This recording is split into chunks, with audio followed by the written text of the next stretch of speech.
Fuel prices across the country have escalated in recent weeks, believed to be caused by the conflict between the USA and Israel on one part and Iran on the other. Fuel prices have gone through the roof and have therefore affected commodity prices across the country. But whereas this is a crisis that is global, this is not the first crisis that we are facing as a country in as far as fuel is concerned. Our government has had more than 40 years to prepare for any fuel crisis, but it hasn't chosen to do so. Whereas Uganda may not be able to control these international price escalations, any functioning government maintains fuel reserves enough to sustain the country for at least 6 months without price increases, even as global prices rise. When the NRM government came to power in 1986, fuel reserves existed in this country. We had fuel reserves in Mbale, in Jinja, in Gulu, and other towns, major towns of the country, Nakasongola, huge fuel reserves.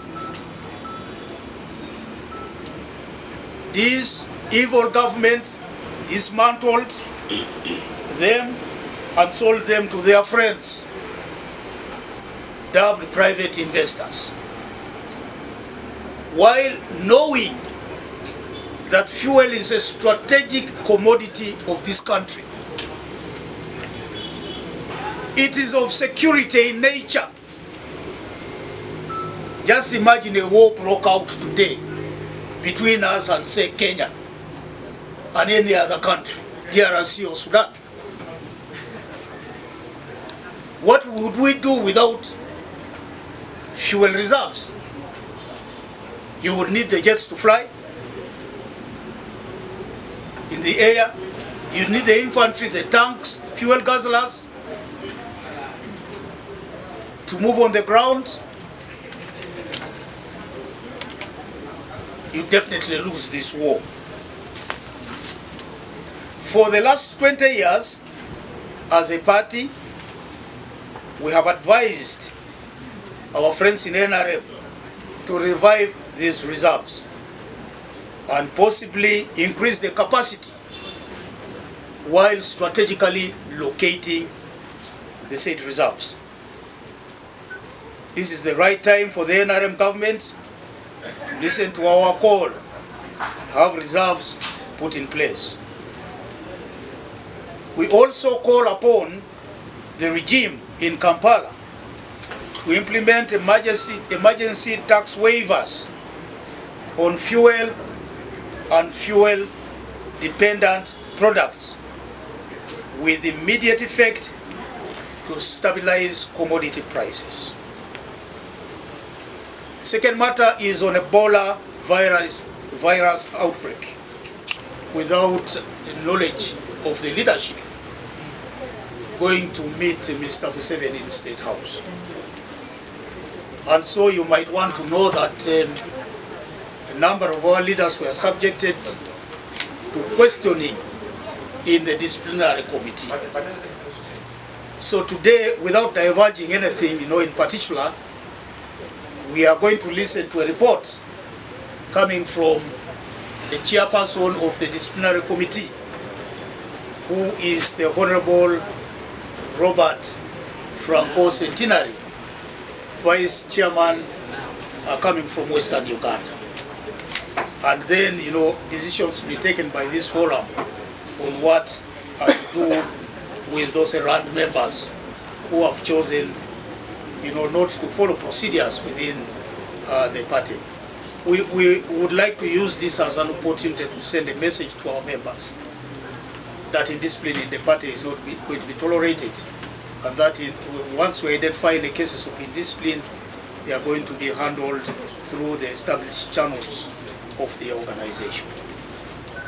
Maybe the second question, you have admitted that the party has kept on losing the number of members when it comes to elections. And Chikube, we have not yet identified the candidates to run.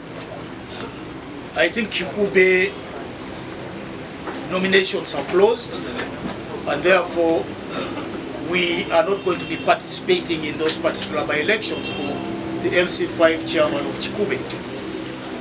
In the case of Kalangala, we are still shopping around, and we are going to be advised by our chapter in Kalangala whether there is a candidate that is competent enough to win that position. We must emphasize that we are not going to go into a by-election just to participate. We would like to go into a by-election where we have chances.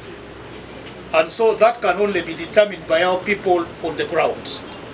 And once a name is forwarded to us, we will examine the candidates to find out the candidate's competence to win a political seat in any by-election, not only in the case of the Kalangala by-election. Another question?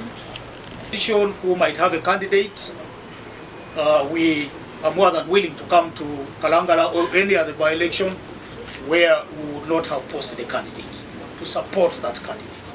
If there is a common opposition candidate, the FDC, in the spirit of unity, the spirit of working together, go to the field and participate in such an election.